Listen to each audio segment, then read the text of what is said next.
NCP, Congress और शिवसेना की तिकड़ी ने सरकार की खिचड़ी पका ली है, तो साफ कह दिया कि तीनों दलों में उद्धव ठाकरे के नाम पर सहमति बन गई है। महाराष्ट्र में सियासी तूफान आ गया है।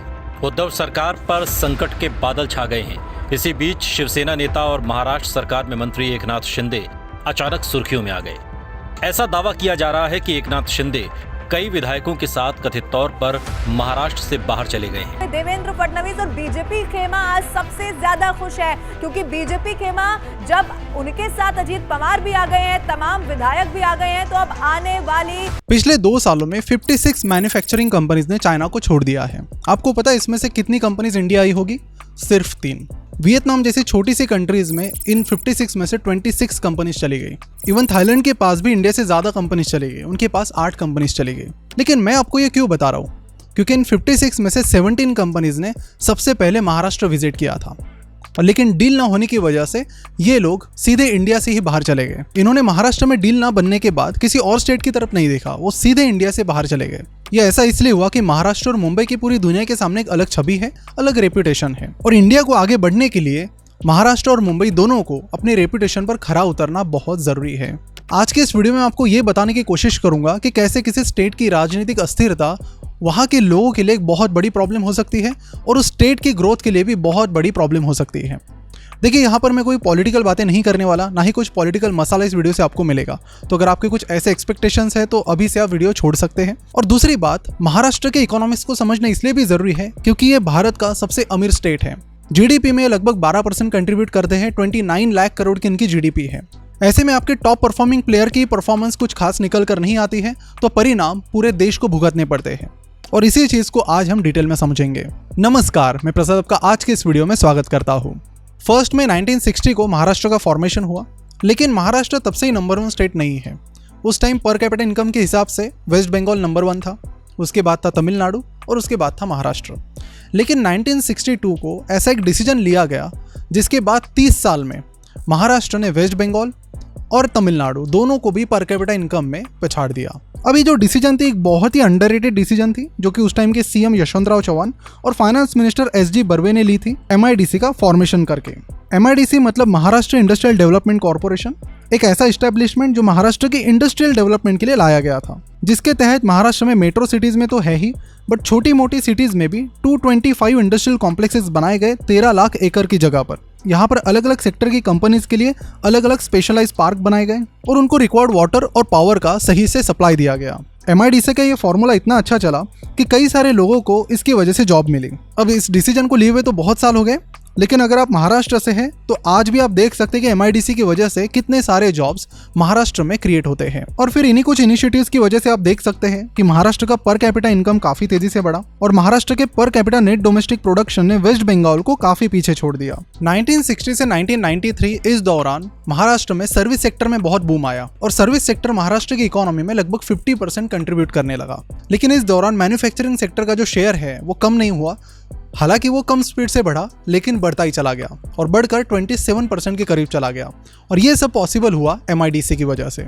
अगर आप डीपली ऑब्जर्व करते हैं तो महाराष्ट्र की ग्रोथ में 2 चीज़ों का बहुत बड़ा योगदान रहा है।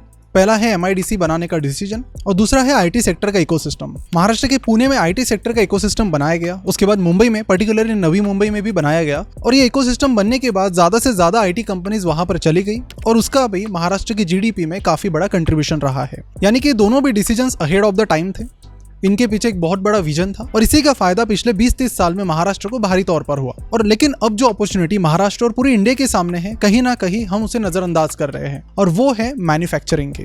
कोरोना के बाद ज्यादातर कंट्रीज चाइना को अवॉइड कर रही है और चाइना +1 पॉलिसी की तरफ जा रही है, यानी चाइना के साथ एक और अल्टरनेटिव वो देख रहे हैं, और उसके लिए वो एशियन कंट्रीज को प्रीफर कर रहे हैं जहां पर चीप लेबर इजीली अवेलेबल है। और इसमें एक बहुत बड़ा दावेदार है इंडिया। लेकिन जैसे कि शुरुआत में ही डेटा की मदद से मैंने आपको बताया कि इंडिया कहीं ना कहीं ये बिग अपॉर्चुनिटी लूज कर रही है। तो हमने शुरुआत में बात की थी उन 17 कंपनीज की, लेकिन कुछ ऐसी कंपनीज जो इंडिया को प्रीफर भी कर रही है, वो भी कहीं ना कहीं महाराष्ट्र में नहीं आ रही है। वेदांता फॉक्सकॉन डील के बारे में सबको पता है। एंड मोमेंट पर उन्होंने अपना डिसीजन चेंज किया और कहा कि हम गुजरात जा रहे हैं। उनसे पूछा गया कि क्यों, तो उन्होंने बताया कि गुजरात गवर्नमेंट ने हमें जो लैंड डील है वो बेटर प्राइस में ऑफर की, इसलिए हम वहाँ पर जा रहे हैं। लेकिन ये एक अकेली डील नहीं थी, 2 ऐसी भी डील है जिसके बारे में ज़्यादा चर्चाएं नहीं हुई, जिसमें से एक था 22,000 करोड़ का Tata Airbus transport aircraft manufacturing plant, जो कि महाराष्ट्र के नागपुर में आने वाला था और इससे 6,000 इनडायरेक्ट जॉब प्रोड्यूस होने वाले थे। लेकिन ये प्रोजेक्ट गुजरात के वडोदरा में शिफ्ट हो गया। इसके अलावा एक्टिव फार्मास्यूटिकल इंग्रेडिएंट्स यानी एपीआई का बल्क ड्रग्स को प्रोड्यूस करने का एक प्रोजेक्ट महाराष्ट्र आने वाला था, जिसकी साइज लगभग 3,000 करोड़ की थी और डायरेक्टली और इनडायरेक्टली यहाँ से 50,000 जॉब्स क्रिएट होने वाली थी। लेकिन ये भी प्रोजेक्ट हिमाचल प्रदेश में चला गया। लेकिन बात यहाँ पर सिर्फ 3 से 4 प्रोजेक्ट्स की नहीं है, और भी मैं एग्जांपल आपको बताता हूँ। लेकिन एक इंपॉर्टेंट चीज़ आपको समझना ज़रूरी है कि जनरली कोई भी सेक्टर का जब इनिशियल स्टेज होती है तो उस टाइम वहाँ पर इकोसिस्टम बन जाती है। बड़े बड़े फ्लिपकार्ट जैसे स्टार्टअप जब बेंगलोर से बनने लगे तो उसके बाद वहाँ पर स्टार्टअप की इकोसिस्टम बनने लगे। फिर धीरे धीरे वेंचर कैपिटल्स ने भी अपना सेटअप वहाँ पर किया, जिसके बाद ये इकोसिस्टम और स्ट्रांग होता चला गया। बाद में और ज़्यादा स्टार्टअप्स वहाँ पर जाने लगे। सिमिलरली आईटी सेक्टर के बारे में हुआ और सिमिलरली मैन्युफैक्चरिंग के बारे में भी होगा। अगर किसी स्टेट में ज़्यादातर सेमीकंडक्टर प्लांट्स हैं और उस सेमीकंडक्टर प्लांट को जो चीज़ें चाहिए, फिर लेबर हो, वाटर हो, पावर हो, सारी चीज़ें अगर कोई स्टेट दे रहा है तो नई कंपनीज जो प्लान कर रही है सेटअप करने का, वो भी वहीं पर चली जाएगी।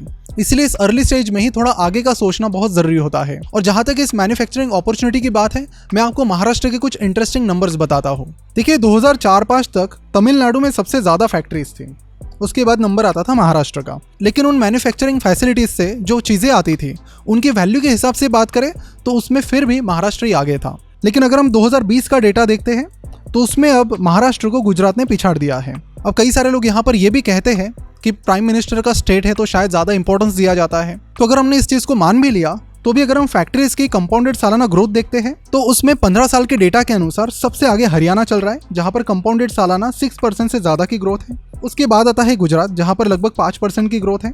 उसके बाद आता है कर्नाटक, फिर आता है तमिलनाडु, फिर आता है उत्तर प्रदेश, उसके बाद आता है पंजाब और फिर 7वें नंबर पर आ रहा है महाराष्ट्र, जिसकी कंपाउंडेड सालाना ग्रोथ 2% से भी कम है। तो यहाँ पर हम सिर्फ खामियों की बात नहीं करेंगे, चीज़ें कहाँ पर इंप्रूव हो सकती है उसकी बात करते हैं। अगर गुजरात की बात करें तो उन्होंने सेमीकंडक्टर पॉलिसी लाई है, जिसके तहत उनका गोल है कि 2 लाख जॉब्स क्रिएट करना, साथ ही एक सेमीकॉन सिटी बनाना जहाँ पर सेमीकंडक्टर कंपनीज को जो चाहिए वो एक डिस्काउंट रेट में मिल जाएगा।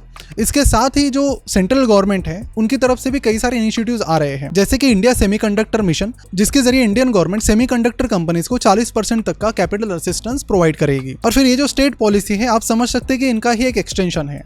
तेलंगाना की बात करते हैं तो उन्होंने ईवी मैन्युफैक्चरिंग पॉलिसी लाई है, जहां पर स्पेशल सब्सिडी मिलती है जिन कंपनीज को ईवी मैन्युफैक्चरिंग करनी है। लेकिन अगर हम महाराष्ट्र की बात करें तो ऐसी कोई पॉलिसी फिलहाल नहीं बन रही है। अगर हम अगले 4-5 साल बाद की बात करें तो ये पॉलिसीज बहुत बड़ा रोल निभाएगी किसी भी स्टेट को एक पावरफुल मैन्युफैक्चरिंग हब बनाने के लिए। अब महाराष्ट्र में क्यों नहीं हो रहा है, तो राजनीतिक अस्थिरता एक बहुत बड़ा इसके पीछे का कारण है। 2019 में इलेक्शन के बाद तो पहले कुछ महीने ऐसे ही खाली गए कि कौन सरकार बनाएगा। उसके बाद जब सरकार बनी तो 2.5 साल में वो गिर गई और उसके बाद नई सरकार बनी जिसमें कई सारी मिनिस्ट्रीज में डेडिकेटेड पर्सन ही नहीं है। उन्होंने कहा कि बाद में हम अपना जो पोर्टफोलियो है वो एक्सपांड करेंगे, लेकिन अभी उस चीज़ को 1 साल हुआ है, लेकिन कई सारे पोर्टफोलियोज ऐसे हैं जिस पर ध्यान देने के लिए भी कोई नहीं है। अब यहाँ पर पिछले 3 साल और आने वाले 1-2 साल इसलिए बहुत ज़्यादा इंपॉर्टेंट है क्योंकि ये जो अपॉर्चुनिटी है मैन्युफैक्चरिंग की, इसको अभी टैप किया जा सकता है, अदरवाइज फिर डिले हो जाएगा। वियतनाम और बाकी कंट्रीज में अगर इकोसिस्टम बन गया तो और ज़्यादा जो मैन्युफैक्चरिंग कंपनीज है वो उनको प्रीफर करेगी ओवर इंडिया। तो कंक्लूजन में मैं यही कहना चाहता हूँ कि जो 1960 में जो इंडस्ट्रियल विजन देखा था महाराष्ट्र की गवर्नमेंट ने, उसने बहुत अच्छे रिजल्ट्स दिए। उसके बाद आईटी इकोसिस्टम का जो विजन देखा गया उसमें भी बहुत अच्छे रिजल्ट्स मिले।